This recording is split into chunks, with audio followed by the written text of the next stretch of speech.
तो चल रहा है। कल पढ़ा गया था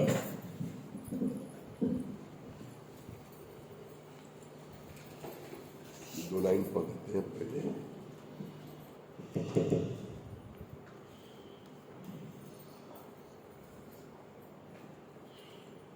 तुमको बाहर से पानी की जरूरत होती है, अंदर में ऊर्जा रूप में जल विद्यमान है।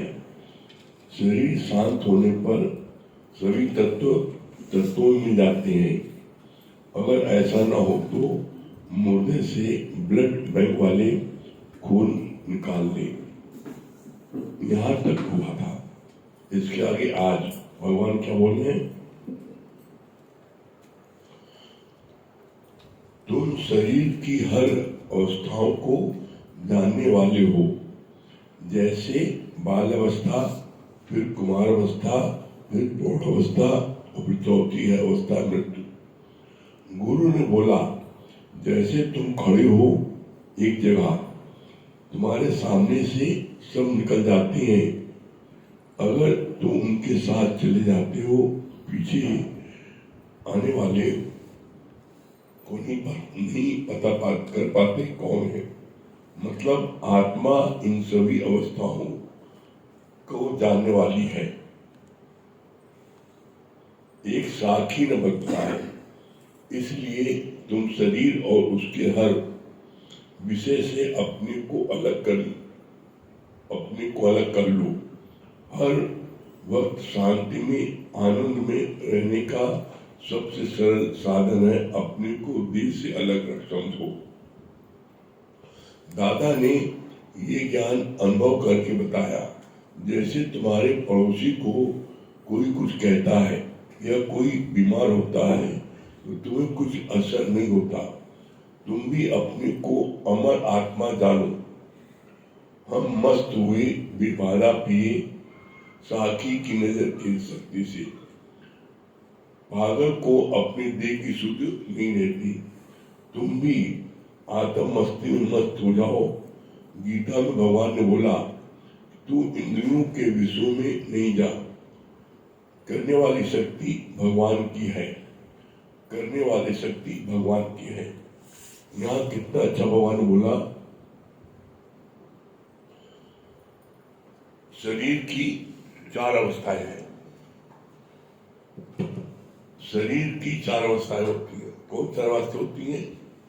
बचपन, जवानी, बुढ़ापा और चौथी है मौत। ये 4 अवस्थाएं हैं। और इन 4 अवस्थाओं को बोला कौन? तुम्हारी आत्मा जानने वाली है। इन 4 अवस्थाओं को तुम्हारी आत्मा जानने वाली है। कैसे?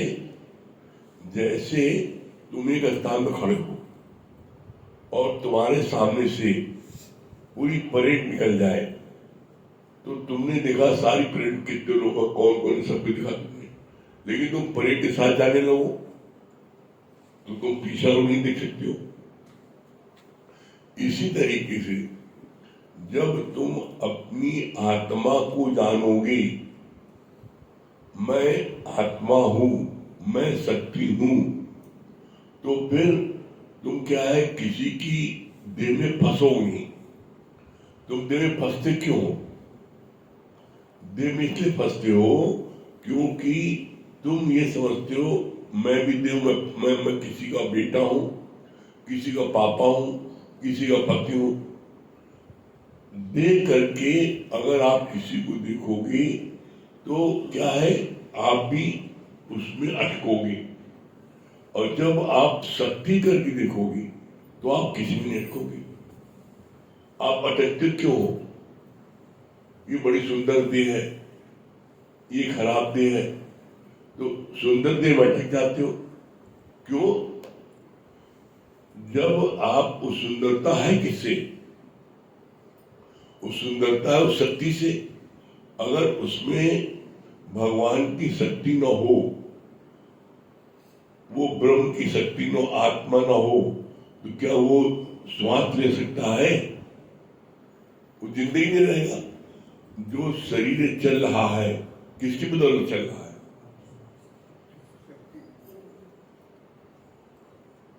है। ये श्वासें जा रही आ रही हैं, ये श्वासें आवत जावत लखे न कोय बीच पवन का खंभा। ये जो शरीर है इसके श्वास जा रही है और आ रही है, इसी के बूते ये शरीर खंभा खड़ा है। किसको खड़ा है? इसी पे तो खड़ा है। आवत जावत लखे न कोय बीच पवन खंभा। ये शरीर किस पर टिका है? श्वासों पर। जो श्वास बाहर जाए, अंदर आने का क्या भरोसा? जो श्वास आपने बाहर छोड़ा वो अंदर ना आए, उसी समय शरीर मुर्दा हो गया। तो तुम्हारी खूबसूरती रहेगी। खूबसूरती कब तक है? जब तक श्वास चल रही है। श्वास किसकी बदौलत चल रही है? उस सत्ता की बदौलत चल रही है। तो जब आप उस सत्ता को देखोगे हर एक में, तो फिर व्यक्ति में नहीं फंसोगे। तुम क्या है, तुम सत्ता को नहीं देखते हो, तुम व्यक्ति देखते हो। गुरु बोलता है व्यक्ति नहीं देखो, सत्ता देखो। जब तुम सत्ता देखोगे तो तुम किसी में फंसोगे। हम फंसते क्यों हैं? हम व्यक्ति देखते हैं, ये फलाना है, ये गोरा, ये काला, ये सांवला, फंसते। तो बोला ऐसे में तुम यहाँ पर अपने को जिस दिन शक्ति जानोगे तो तुम शक्ति देखोगे। तुम अपने को शरीर जानोगे तो शरीर देखोगे। आप जहां खड़े हो उतनी ऊंचाई चीज देख सकते हो, उससे ऊपर सुन देख सकते हो। आप नीचे ग्राउंड फ्लोर पर खड़े हो और कोई चौथी मंजिल पर खड़ा है, छत पर है, आप उसको देख सकते हो। तो आपको भी इसी तरीके से 5वीं मंजिल पर पहुंचना है। जब 5वीं मंजिल पर पहुंचोगे तो आप 5वीं मंजिल वाले देख सकते हो। कैसे? बोला अन्नमय कोश, मनमय कोश, ज्ञानमय कोश, विज्ञानमय कोश और 5वां आनंदमय कोश। आनंदमय कोश में आप कब आओगे? जब आप अपने को फील करोगे आई एम दैट, मैं वो शक्ति हूं। देह सबकी विनाशी है और देह में सारे अवगुण देह में होते हैं। और गुरु क्या बोलता है, तुम देह हो नहीं, तुम आत्मा हो। अपने को बार बार तुम देह मानते क्यों? यहां प्रश्न है। हम बार बार अपने को देह इसलिए मानते हैं, कुछ न कुछ हम बन जाते हैं। मैं फलाने के बेटा हूं, फलाने की बेटी हूं, फलाने के पापा हूं, फलाने की पत्नी हूं, फलाने की पति हूं। जब तुम कुछ बनोगे तो तुम देह में आओगे। अरे मैं वो सत स्वरूप आत्मा हूं। तो जब तुम अपने को आत्मा जानोगे तो तुम आत्मा करके देखोगे। और इसके लिए बोला भगवान ने, इसके लिए कब है? कब तुम आत्मा करके देखोगे? आत्मा करके तब देखोगे जब आप ब्रह्म ज्ञान को ठीक प्रकार से समझोगे और अपने अंदर ले जाओगे। ब्रह्म ज्ञान है क्या? 2 शब्दों का है। मैं ब्रह्म हूं, ये ज्ञान है, और मैं जीव हूं, यह ज्ञान है। तो यहां पर जो ब्रह्म बोला जाता है वो किसी व्यक्ति को नहीं बोला जाता। कोई व्यक्ति नहीं बोला, ब्रह्म एक शक्ति है और वो शक्ति हर समय हर जगह मौजूद है। उसी को हम ब्रह्म बोलते हैं। जैसे करंट, अभी करंट है तो अब कोई कहे हमें करंट दिखाओ, तो करंट को आप दिखा नहीं सकते। करंट से क्या क्या उपकरण चल रहे हैं आप भी दिखा सकते हो। करंट से माइक चल रहा है, करंट से एसी चल रहा है, करंट से पंखा चल रहा है, करंट से जो है आपकी जो है फ्रिज टीवी चल रहा है। सारी चीजें करंट से चल रही है। अब कोई बोले व्हाट इज करंट, करंट क्या ही बताओ। इसी तरीके से आपसे कोई बोलता है व्हाट इज गॉड, गॉड क्या है? गॉड एक शक्ति है और वो शक्ति हर समय हर जगह मौजूद है। ब्रह्म किसे बोलते हैं? जो शक्ति हर जगह हर समय एक ही समय में हर जगह मौजूद हो, वो है ब्रह्म, वो है शक्ति। कैसे? बोला कोई जगह न तुझसे खाली है, तू व्यापक डाली डाली है। कोई जगह न तुझसे खाली है, तू व्यापक डाली डाली है। कोई जगह तुझसे खाली नहीं है। बोला कैसे नहीं कोई जगह खाली है? बोला कि देखो तुम क्या बोलते हो भजन में, जर्रे जर्रे में है झांकी राम की, किसी सूझ वाली आपने पहचान की। कोई जगह न तुझसे खाली है, तू व्यापक डाली डाली है। हर जगह वही तो है। कैसे? इसका प्रत्यक्ष में जैसे आकाश, आत्मा की तुलना आकाश से की गई है। आकाश इसी समय पूरे ब्रह्मांड में सब जगह है। अभी प्रयागराज में जो है, यहाँ से तुम कानपुर चले जाओ, दिल्ली चले जाओ, लंदन चले जाओ, अमेरिका चले जाओ, कहीं चले जाओ दुनिया किसी कोने में, तो वहां पर आकाश मौजूद है। ऐसा नहीं तुम्हारे जाने बाद आकाश आएगा, आकाश पहले से सब जगह मौजूद है। इसी तरीके से आत्मा सब जगह पहले से मौजूद है, उसी को बोलते हैं शक्ति। और वो शक्ति हर एक में विराजमान है। कोई कैसे? सूना सकना कोई नहीं, हर के अंदर लाल, और मूर्ख गण खोले नहीं कर्मी भय कंगाल। कोई सूना सकना नहीं, हर एक के अंदर लाल, वो शक्ति को परमात्मा हर एक के अंदर है। उस शक्ति को प्रकट करना है। वो शक्ति सबके अंदर है, लेकिन जो सत्संग नहीं आते, जो माया में दिन भर डूबे रहते हैं, उनके अंदर भी वो शक्ति है। कैसे है? जैसे पानी है, लेकिन पानी ऊपर काई छाई है, पानी दिखाई नहीं पड़ता। पानी है वहां पर, दिखाई नहीं पड़ा। क्योंकि उसके ऊपर काई छाई है। जैसे आपके शीशा है, अब शीशे के ऊपर अगर पर्दा पड़ा है तो क्या शीशा दिखाई पड़ेगा? शीशा में चेहरा दिखाई पड़ेगा? नहीं। जब पर्दा उठा तो आप हुआ, तो आपको सजदा क्या करें? जब तुम शीशे पर से पर्दा उठाते हो तो तुम अपने भी नमस्ते करते हो? कैसे नहीं करते हो? अपना आप देखते हो। इसी तरीके से इस सत्ता पर, ब्रह्म की शक्ति पर पर्दा पड़ा है। पर्दा कौन सा है? वो पर्दा तीन है, मल, विक्षेप, आवरण। तीन पर्दे हैं। ये तीन पर्दे जब उठेंगे तब तुम्हें दीदार होगा। वो तीन पर्दे कौन? मल, विक्षेप, आवरण। कैसे? जैसे आप देखो नदी में जाओ, मल, विक्षेप, आवरण। आवरण जो होता है काई बोलते आवरण। विक्षेप को घास फूस।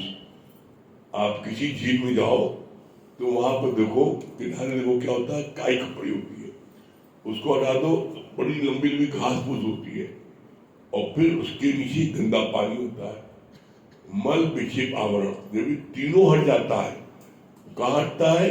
उसी झील में जब आगे बढ़ो, उसी झील में जब आप आगे बढ़ते हो तो आप एकदम साफ जल दिखाई पड़ता है, एकदम साफ जल।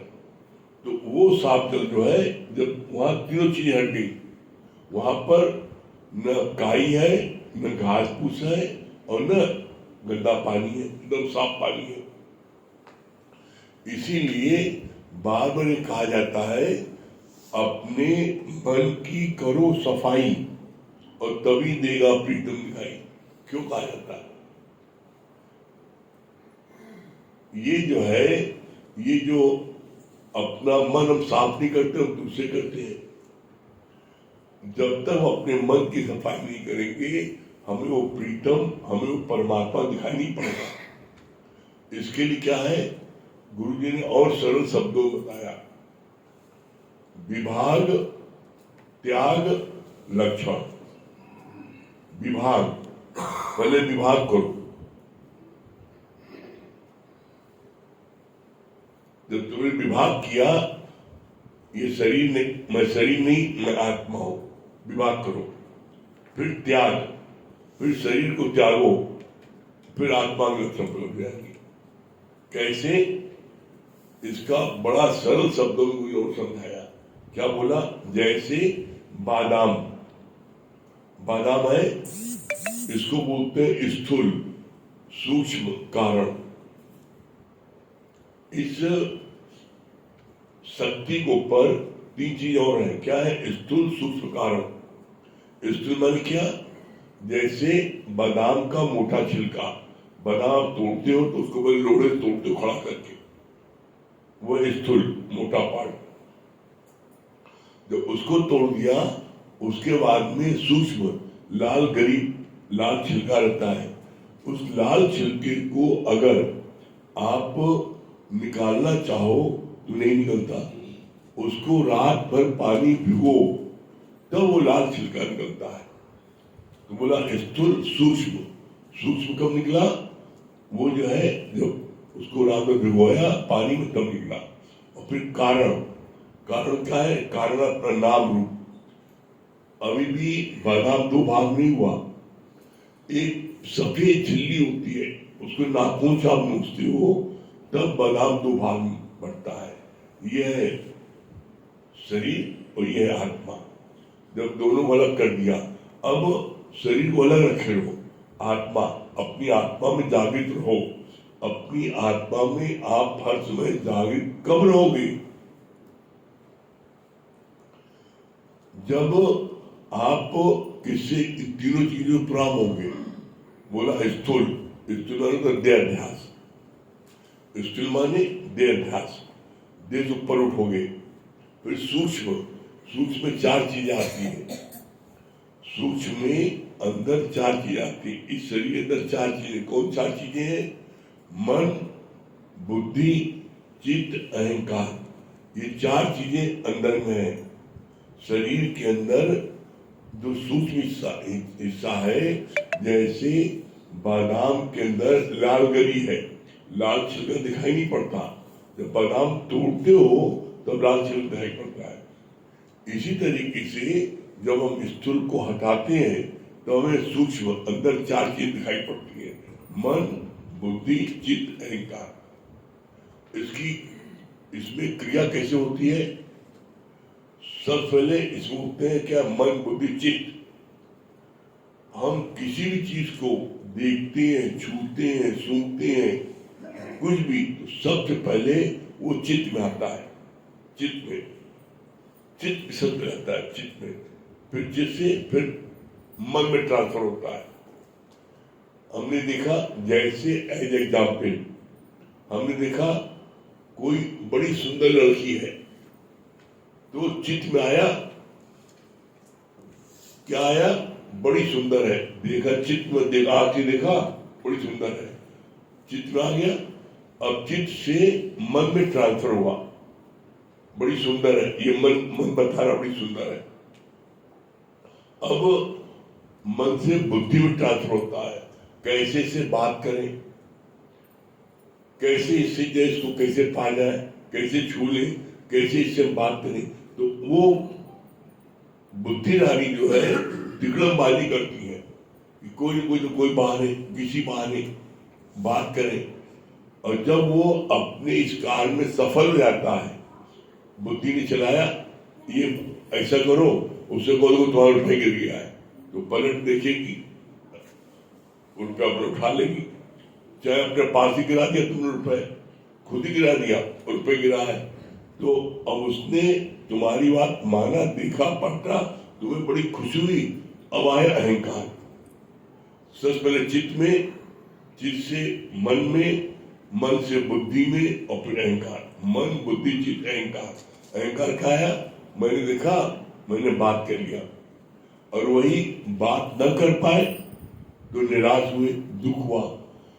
तो बोला ये चारों चीजें अंदर पड़ेंगे, मन, बुद्धि, चित्त, अहंकार। और फिर इसके अंदर सूक्ष्म, अंदर तली में क्या पड़ी है? तली पड़ा अपना नाम, अपना नाम, और मैं पुरुष हूं, मैं स्त्री हूं, मेरा नाम ये है, ये तली पड़ा है। जब हम बादाम का वो जो महीन पतला वाइट छिलका छीलते हैं, वो हटाते हैं पर, तब बादाम दो भाग बढ़ जाता है। ये है आपके आत्मा और ये है देह। तो इन दोनों जब अलग करोगे तब उसके बाद तुम जो है अपने में क्या है, आत्मा में टिक सकते हो। इसको तुम्हें अलग करना पड़ेगा। इसलिए कहा कि विभाग, पहले विभाग करो, मैं देह नहीं, मैं आत्मा हूं, विभाग करो। फिर त्याग, फिर देह का त्याग करो, मैं शक्ति हूं, आत्मा हूं। जैसे आप को चोट लगी तो आप क्या बोलते हो? हमारे जो है सिर में चोट लगी, पैर में चोट लगी, तो तुम्हारे फलाने जगह लगी, तुम्हें चोट होने लगी, तो हमें चोट नहीं बोलते हो। बोला घोड़े में चोट लगी, तुम घोड़सवार हो, जैसे तुम घोड़े में बैठे हो और घोड़े चोट लगी, तुम्हें चोट नहीं लगी, तो क्या बोलते हो? तुम घोड़सवार हो, तुम्हें चोट नहीं लगी। इसी तरीके से जब तुम अपनी आत्मा में टिके रहोगे तो तुम्हें दुनिया की कोई परिस्थिति तुम्हें नहीं हिला सकती। जब तुम अपने आत्म रूप में रहोगे, अपने गाढ़ रूप में रहोगे, तो तुम्हारे को कोई भी बात लगेगी नहीं। कितना भी मान हो, कितना अपमान हो, कितना लाभ हो, कितनी हानि हो, कितना यश हो, कितना अपयश हो, कुछ भी जीवन घटित हो, और इस संसार में कोई प्राणी ऐसा नहीं है जिसके जीवन में घटना घटित हो। कभी लाभ है, कभी हानि है, कभी जीवन है, कभी मरण है, कभी मान है, कभी अपमान है, कभी दुख है, कभी सुख है। ये जीवन में लगा है। जैसे रात है, दिन होगा, दिन है, रात होगी। ऐसा नहीं है कि रात ही रहेगी हमेशा। इसी तरीके से किसी को हमेशा दुखी दुख रहे, ऐसा भी नहीं होगा। दुख भी आएगा जीवन में, सुख भी आएगा। ये दोनों जुड़वा भाई हैं। अगर दुख है तो समझ लो सुख आने वाला है, और बहुत सुख है तो उसे भूलो नहीं, अलर्ट ऑफ दुख भी आने वाला है। तो जब तुम दुख सुख में समान रहे, ब्रह्म ज्ञानी जो है वो हर स्थिति में समान रहता है। और जब आप ब्रह्म ज्ञान नित्य सुनोगे, अपने जीवन में लगाओगे, तो आप भी हर परिस्थिति में सम रहोगे। दुनिया की कोई परिस्थिति आपको डामाडोल नहीं कर सकती है।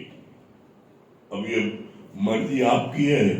आप रोज ज्ञान सुनोगे तो अपनी आत्म स्थिति में रहोगे, रोज ज्ञान नहीं सुनोगे तो आत्म स्थिति में नहीं रह सकते हो। कोई सोचे कि हम एक दिन सुन ले, फिर अगले हफ्ते सुन ले, फिर 3 दिन बाद सुन ले, तो तुम ऐसी खाना एक दिन खा लो, 2 दिन ना खाना, फिर 2 दिन खाना, फिर 3 दिन नहीं खाना।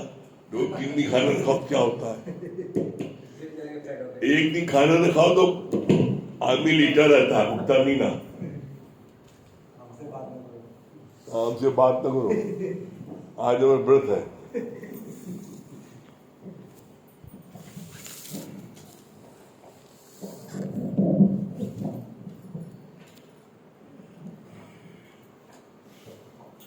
सभी प्रेमी भाइयों, देखिए,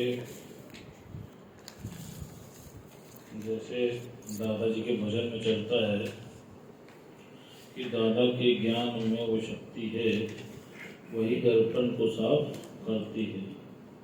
और फिर उसमें एक लाइन ये है, एक अहंकार जो निकल जाए सब विकार खुद ब खुद निकलते हैं। तो जो सारे बवाल की जड़ है वो है अहंकार।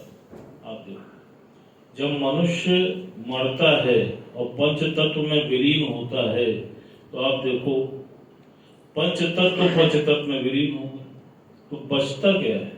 बचता है उसकी झूठी मैं, जो यहाँ रह जाती है। इसी प्रकार गुरु जी ने बोला, कहा एक अहंकार जो निकल जाए सब विकार खुद ब खुद निकलते हैं। कहा जितने भी ये जो विषय हैं इसमें आप देखो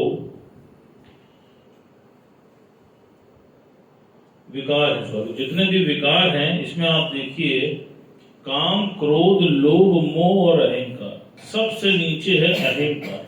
जो जड़ है वो है अहंकार। इसलिए भगवान ने बोला, कहा अहंकार जो निकल जाए सब विकार खुद ब खुद निकल जाते हैं। और आप देखो ये जो अहंकार है ये रह रह के पनप जाता है, पता नहीं चलता। ये इतना माइन्यूट होता है कि आप कोई भी कार्य करने लगो तो आप देखो अपने आप ये स्पेस क्रिएट कर लेता है। आप जगह देते नहीं हो, लेकिन ये दिमाग में जगह बना लेता है। जैसे आपके द्वारा किसी का पोषण हो रहा है तो मन में कहीं ना कहीं अहंकार जनरेट हो जाता है, मैं ना करता तो कैसे होता। आप देखो, जबकि भगवान ने क्या बोला है, पलते अलग अलग हैं प्राणी, पालने वाला एक है।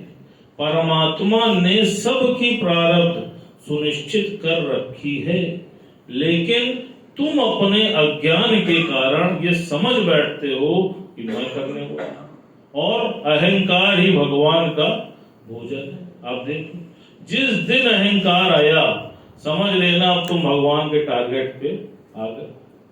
जैसे एक बार युधिष्ठिर जब महाभारत का युद्ध जीत कर आए तो उनके मन में भाव आया कि क्यों ना राजसु यज्ञ करो। उन्होंने भगवान कृष्ण से पूछा, भगवान ने कहा ठीक है कराओ, बहुत अच्छी बात। उन्होंने सब संतों को निमंत्रण दिया और बहुत स्वादिष्ट भोजन भी कराया और उसके बाद बहुत अधिक दान पुण्य भी किया। जितने भी लोग उस यज्ञ में उपस्थित हुए सभी प्रसन्न होकर गए। अब युधिष्ठिर के मन में अहंकार आया कि मैंने बहुत अच्छा किया।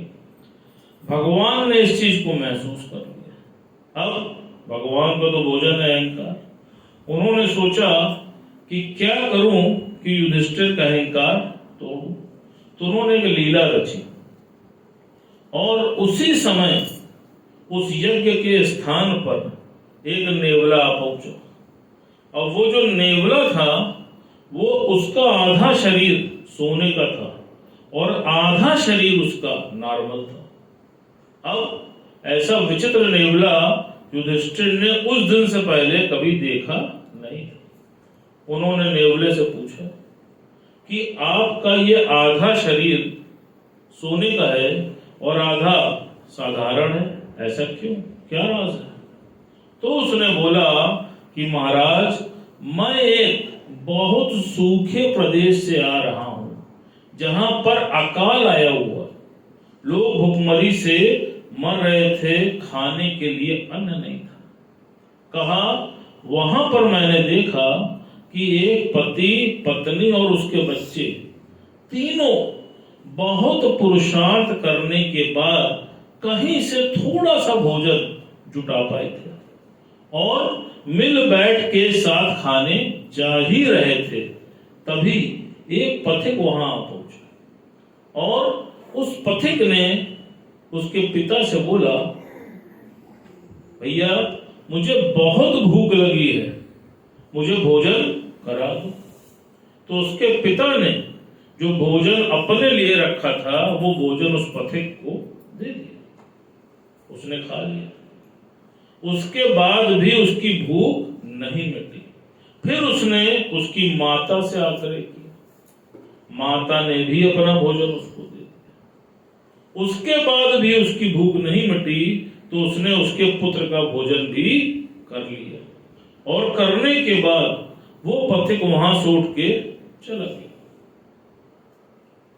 कुछ देर के बाद वो पति पत्नी और बच्चा भूख से व्याकुल होकर उन्होंने शरीर त्याग दिया।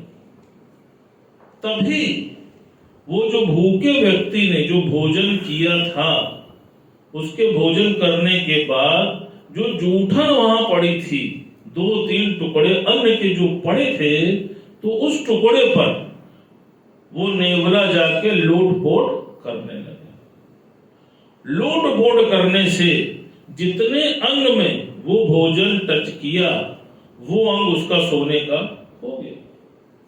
कहा उसके बाद मैं तब से लेके आज तक इस पूरी धरती पे भ्रमण कर रहा हूं, जहां कहीं भी यज्ञ होता है, मैं ये उद्देश्य लेके जाता हूं कि जो मेरा आधा शरीर बचा है वो भी सोने का हो जाए। और यही उद्देश्य लेकर मैं आपके यज्ञ स्थान पर भी आया हूं, लेकिन यहां पर आने के उपरांत भी मैंने निराशा ही पाई। युधिष्ठिर बुद्धिमान थे, वो तुरंत समझ गए। उन्होंने भगवान कृष्ण की तरफ देखा और उनके चरणों में जा गिरे। उनके समझ में आ गया कि मैंने अहंकार किया था, जिसको तोड़ने के लिए भगवान कृष्ण ने ऐसी लीला रची थी। अब आप देखो, किसी भी चीज का, जैसे उनके मन में अहंकार आया कि युद्ध मैंने जिताया, उनके मन में अहंकार आया कि ये यज्ञ इतना बढ़िया मैंने कराया, उनके मन में अहंकार आया कि इतना बढ़िया दान पुण्य मैंने किया, तभी तो भगवान ने उनका ये भ्रम तोड़ा।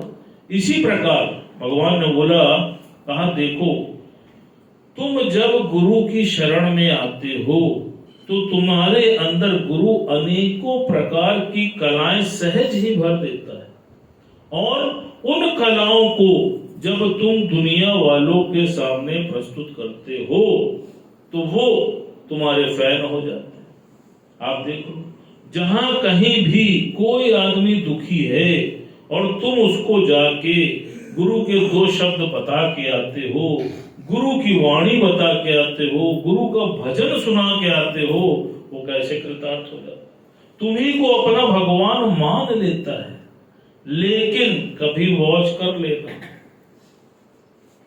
कुछ दिन तो मन में रहता है कि सब गुरु की कृपा से, लेकिन कुछ दिन के बाद जब उसकी निरंतरता बढ़ जाती है, तुमको मान सम्मान मिलने लगता है, तब देखना अंदर से आता है, हम ना बोलते तो कैसे होता, हम ना गाते तो कैसे होता, हम ना जाते तो सत्संग कैसे।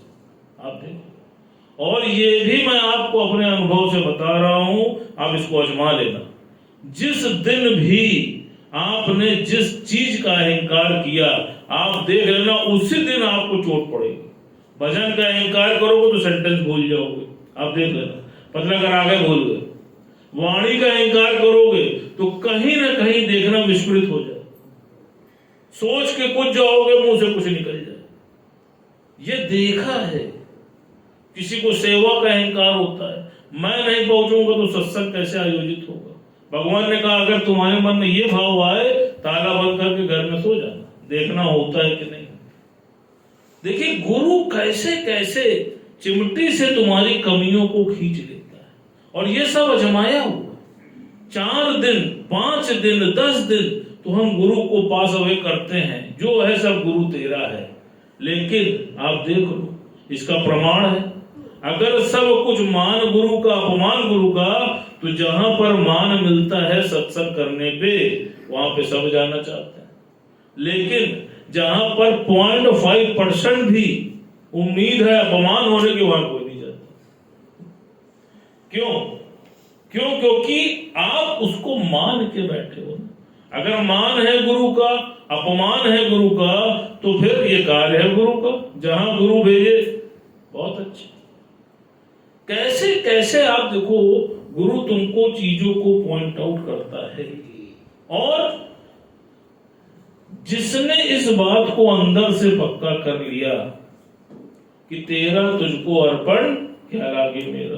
आप देख लो, उसके चेहरे पे कोई भी शिकन आ ही नहीं सकती।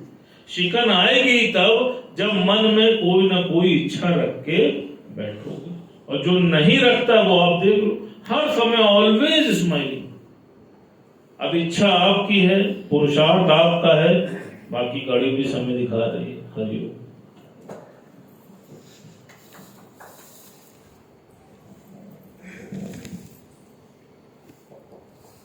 सभी प्रेमियों को हरिओम, राम राम।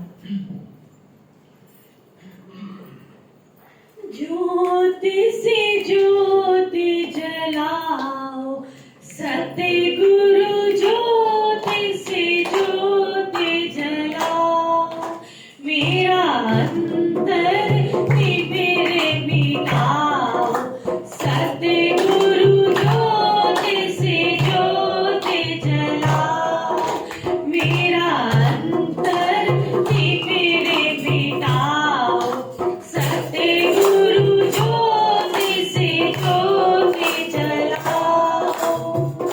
हे योगेश्वर, हे ज्ञानेश्वर, हे योगेश्वर, हे ज्ञानेश्वर, हे सर्वेश्वर, हे परमेश्वर, हे सर्वेश्वर, हे परमेश्वर, निज कृपा बरसाओ, सतगुरु ज्योति से ज्योति जलाओ, मेरा अंतर तिमिर मिटाओ, सतगुरु ज्योति से ज्योति जलाओ। हम बालक तेरे द्वार पे आए, हम बालक तेरे द्वार पे आए, मंगल दर्शन दिखाओ, सतगुरु ज्योति से ज्योति जलाओ, ज्योति से ज्योति जलाओ, सतगुरु ज्योति से ज्योति जलाओ, मेरा अंतर तिमिर मिटाओ, सतगुरु ज्योति से ज्योति जलाओ। साची ज्योत जले हृदय में, साची ज्योत जले हृदय में, प्रेम सुधा बरसाओ, सतगुरु ज्योति से ज्योति जलाओ, मेरा अंतर तिमिर मिटाओ, सतगुरु ज्योति से ज्योति जलाओ। शीश झुकाओ करूं तेरी आरती, शीश झुकाओ करूं तेरी आरती, शरण शरण लगाओ, सतगुरु ज्योति से ज्योति जलाओ, मेरा अंतर तिमिर मिटाओ, सतगुरु ज्योति से ज्योति जलाओ। हे योगेश्वर, हे ज्ञानेश्वर, हे सर्वेश्वर, हे परमेश्वर, निज कृपा बरसाओ, सतगुरु ज्योति से ज्योति जलाओ, मेरा अंतर तिमिर मिटाओ, सतगुरु ज्योति से ज्योति जलाओ। जीवन मुक्त आनंद अविनाशी, जीवन मुक्त आनंद अविनाशी, सो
क्या बोलनी है पूनम जी? हरिओम गुरु जी, बहुत अच्छा आपने बताया ना कि बचपन जवानी बुढ़ापा जो जानने वाला साक्षी दृष्टा वो मैं हूँ। ये बात बहुत अच्छी लगी। और आपने कहा ना कि जब पर्दा हटा तो आप हुआ, आपका सजदा कौन करे। मतलब आपने एकदम दिखा दिया कि हर जगह वही आत्मा है, यही हमको हर पल यही देखना है, तभी हम आत्मिक स्थिति में रह सकते हैं। और भैया एक बात अच्छी लगी ना, जैसे आपने कहा कि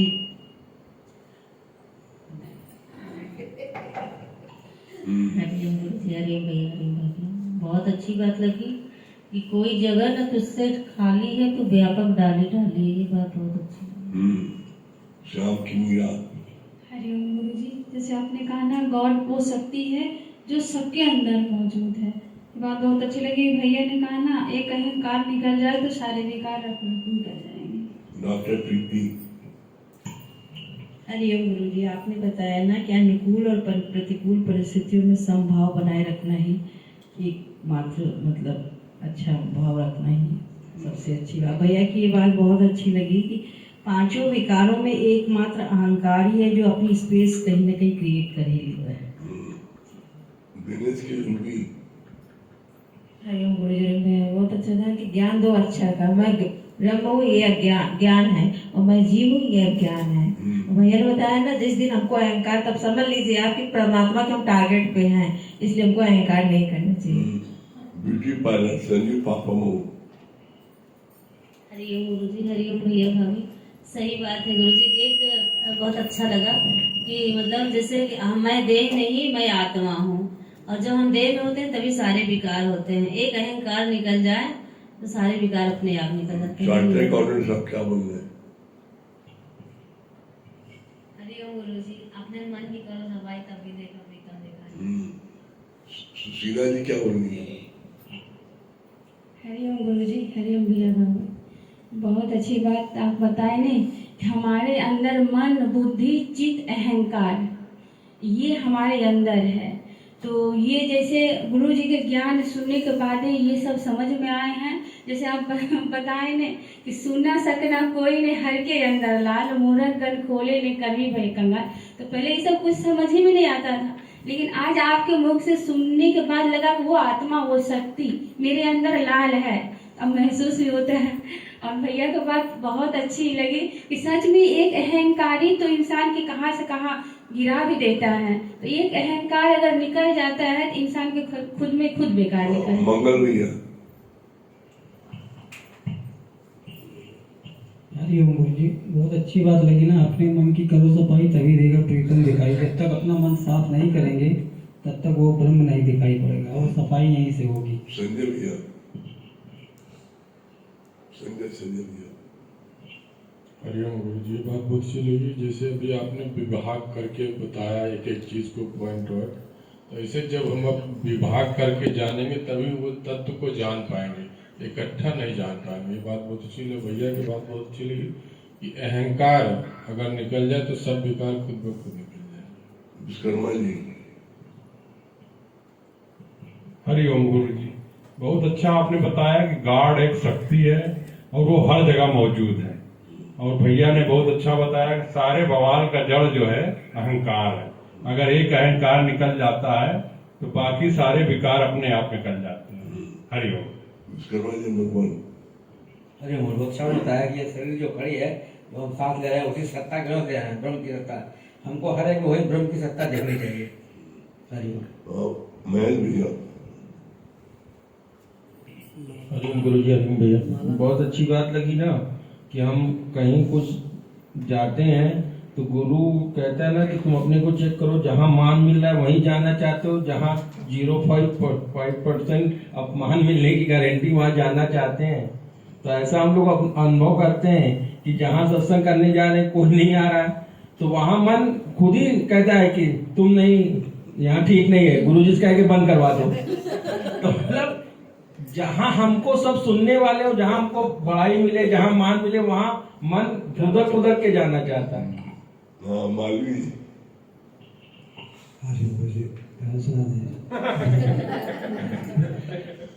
एक लाइन सुनाओ।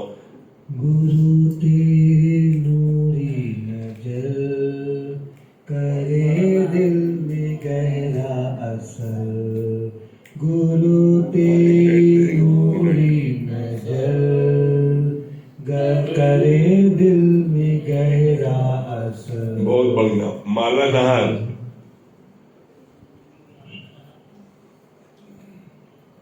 माला नहर। आवाज आ रही गुरु जी? हाँ बिल्कुल आवाज आ रही है, बताइए। सबसे बड़ा जाप है मैं ब्रह्म हूँ, मैं ब्रह्म हूँ। सबसे बड़ा पाकर मैं जीव हूँ, मैं जीव हूँ। भैया बहुत अच्छा बताएं। बल्कि अलग अलग है प्राणी पर पालने वाला एक है। आप कहाँ पर है? इंग्लैंड में, अमेरिका में? इंग्लैंड में। इंग्लैंड में है, अच्छा। हाँ अभी तो यहाँ दिन है गुरु जी। वहाँ दिन है? नहीं बजा है। अच्छा, वेरी गुड। आपके चरण में कोटि कोटि नमन गुरु जी, आपकी लाख लाख शुक्राने हैं। हाँ, डॉक्टर शांति दिल्ली। हरिओम। क्या बोली डॉक्टर शांति? हरिओम हरिओम बोलिए।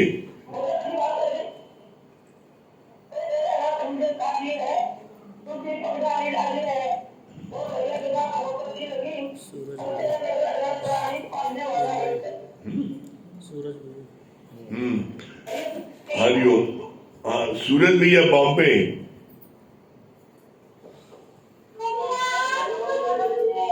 हरिओम। क्या बोल रहे सूरज भैया? हमें अहंकार नहीं करना चाहिए। अहंकार ही भगवान का भोजन है, अहंकार हमें नहीं करना चाहिए।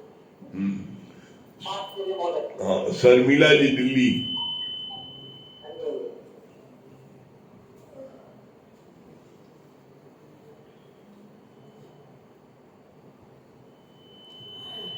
हरिओम गुरु जी।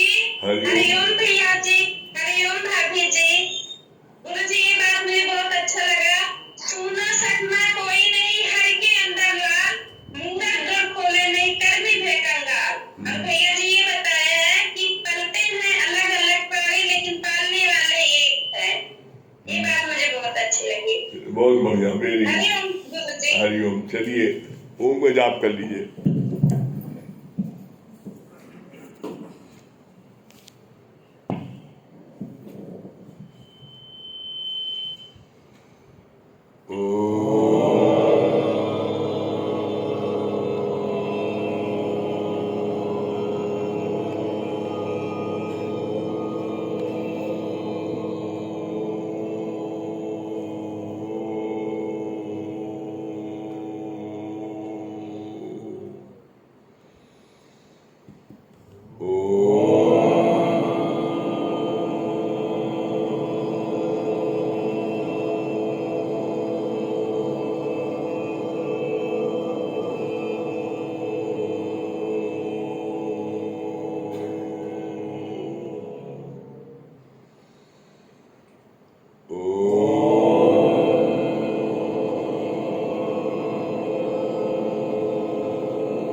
सोई प्रभु हरिओम। राम राम।